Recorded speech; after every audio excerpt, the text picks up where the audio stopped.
साजिशों की समय सीमा समाप्त। 16 घंटे सवाल, अब मिलेगा जवाब।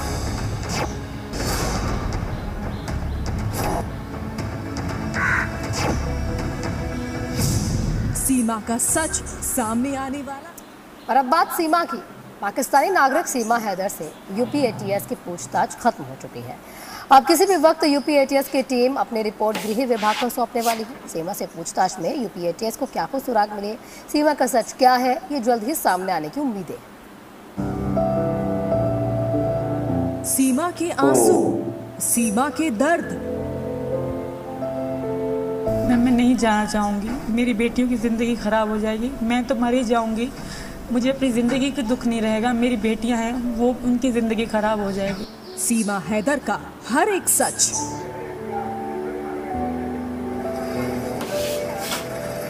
मैं हिंदू धर्म से हूँ, अब तो ये मेरे लिए शान है मेरी, तो मैं नहीं छोड़ सकती हूँ। सीमा हैदर का हर एक दावा। मेरे पापा के बारे में मैं कभी सोच भी नहीं सकती। साइन मुझसे लिए गए थे, मुझे नहीं पता कि क्या लिखा था क्या नहीं लिखा था। मेरी शादी लव मैरिज नहीं। सीमा का एक एक कबूलनामा। सर, लोग कह रहे हैं कि सीमा के पास 3 आधार कार्ड थे, आईडी कार्ड थे। ऐसे झूठ है मैम। मेरे पापा की आईडी कार्ड की कॉपी है, जो हैदर है उनकी आईडी कार्ड की कॉपी है, और मेरा ओरिजिनल कार्ड है, और मेरा वैक्सीन कोरोना का कार्ड है। इन तमाम दावों और कबूलनामों का हिसाब किताब हो चुका है। सीमा हैदर की अब तक बताई कहानी में कितना हकीकत और कितना फसाना है, यह अब कुछ ही समय में सामने आने वाला है। हिंदुस्तान से पाकिस्तान तक पिछले 2 महीने के दौरान सीमा हैदर को लेकर जितनी भी तरह की बातें कही और सुनी गई, उसमें कितनी सच्चाई है, ये अब यूपी एटीएस की टीम बताएगी। यूपी एटीएस ने सीमा हैदर से 2 दिन तक सवाल जवाब किया। 17 जुलाई को सीमा से 10 घंटे सवाल पूछे गए, जबकि 18 जुलाई को 6 घंटे तक पूछताछ की गई। इस दौरान सीमा के साथ सचिन भी मौजूद रहा। 19 जुलाई को सीमा और सचिन को सीक्रेट हाउस में रखा गया, और अब उम्मीद जताई जा रही है कि जल्द ही एटीएस की टीम सीमा से जुड़ी रिपोर्ट यूपी गृह विभाग को सौंपेगी। इस रिपोर्ट में वो तमाम डिटेल्स, तमाम खुलासे कैद हैं जो सीमा ने जांच एजेंसियों के सामने किए हैं, क्योंकि जांच पूरी होने के बाद ही इस बात पर फैसला होगा कि सीमा को पाकिस्तान भेजा जाएगा या नहीं। अभी इतनी जल्दी ये मामला 2 राष्ट्रों के बीच जुड़ा हुआ है, इसमें जब तक पर्याप्त साक्ष्य नहीं मिल जाते कुछ भी कहना उचित नहीं। किस बिंदु पर जांच हो रही, क्या नहीं वो तो जब एक बार वो जेल जा चुकी है, उसके बाद बेल पे है, अब उसके बाहर भेजने की जो विधिक प्रक्रिया है उस हिसाब से कार्रवाई चल रही है। माना जा रहा है कि फिलहाल सीमा हैदर से जुड़ी जांच पूरी तरह खत्म नहीं हुई है। अभी सीमा से वो सवाल किए गए हैं जिसका जवाब वो खुद दे सकती है। अब यूपी एटीएस और सेंट्रल इन्वेस्टिगेटिव एजेंसियां सोशल मीडिया पर सीमा की एक्टिविटी की जांच भी करेगी।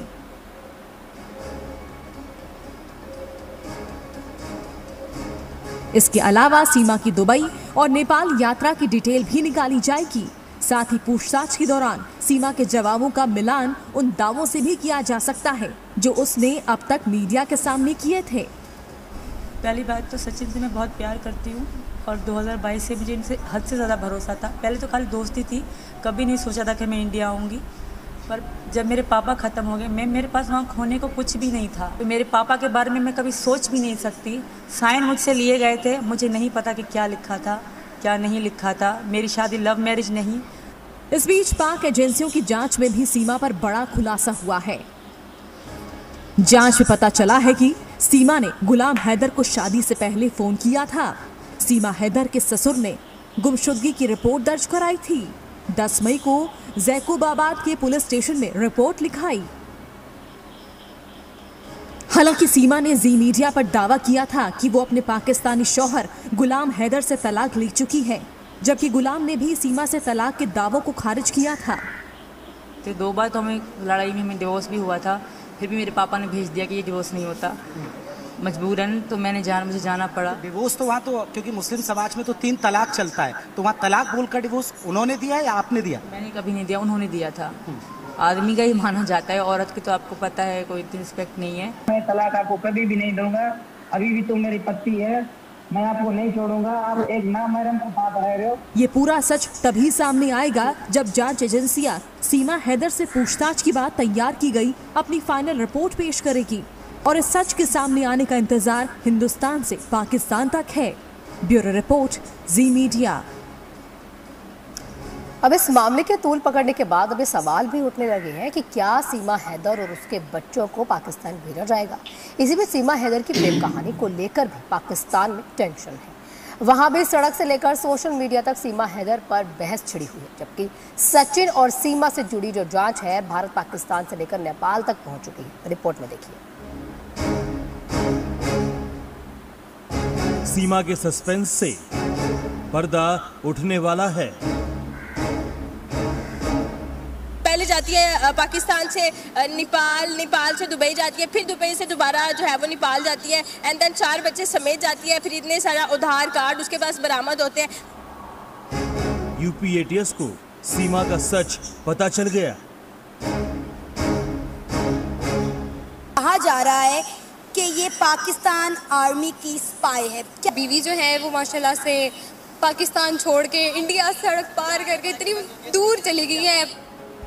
सीमा हैदर भारत कैसी आई, क्यों आई, सिर्फ इश्क के लिए आई या किसी के इशारे पर आई? ये ऐसे सवाल हैं जिनकी चर्चा सीमा के इस पार भी है और सीमा के उस पार भी। मुझे ये समझ नहीं आ रही कि ये क्या सोचकर वहाँ पर गई हैं और क्या इन्हें था कि यार अपना शौहर होने के बावजूद, अपने बच्चे होने के बावजूद प्यार माना अंधा होता है, लेकिन इतना अंधा होता है इतनी हद तक, ये मुझे नहीं समझ आई। सीमा हैदर का पाकिस्तान से भारत में एंट्री कर लेना और यहाँ अपने बच्चों को ले आना कई सवाल खड़े कर रहा है। इन सवालों का जवाब तलाशने के लिए जांच का दायरा बढ़ाया गया है। भारत में सीमा हैदर पहेली बनी हुई है और उलझन में पाकिस्तानी हैं। ये तो वैसे पॉसिबल नहीं है। अगर हमने फर्स्ट उनका एक्सप्रेशन भी देखा था ना, जो उनके बयानात आ रहे थे, जिस तरह से वो बात करती हैं, अगर आप ज़्यादा गहराई में भी ना जाएं तो उनकी लैंग्वेज, मदर लैंग्वेज चेंज नहीं हो सकती। वो कह रही हैं कि मैं 3 साल इनसे कनेक्ट रही हूँ तो मुझे आदत हो गई, फिर भी एक्सेंस नहीं चेंज होता। वो प्रॉपरली शो हो रहा है कि वो इंडियन ही है। सीमा हैदर की हकीकत जल्द ही सामने आ जाएगी। उससे पहले ये साफ हुआ है कि सचिन और सीमा 2020 में ऑनलाइन गेम से संपर्क में आए। इसके बाद नज़दीकियां बढ़ी और व्हाट्सएप चैट करने लगे। 10 मार्च 2023 को सचिन नेपाल की राजधानी काठमांडू गया। सचिन ने न्यू विनायक होटल में कमरा बुक कराया। 10 मार्च 2023 को ही सीमा भी काठमांडू पहुंची। सीमा को रिसीव करने सचिन खुद एयरपोर्ट पहुंचा। 17 मार्च 2023 तक दोनों न्यू विनायक होटल के कमरा नंबर 204 में रुके। शादी किया बताया नहीं, वो लोग ने बस इतना ही बताया था वो मेरी बीवी है।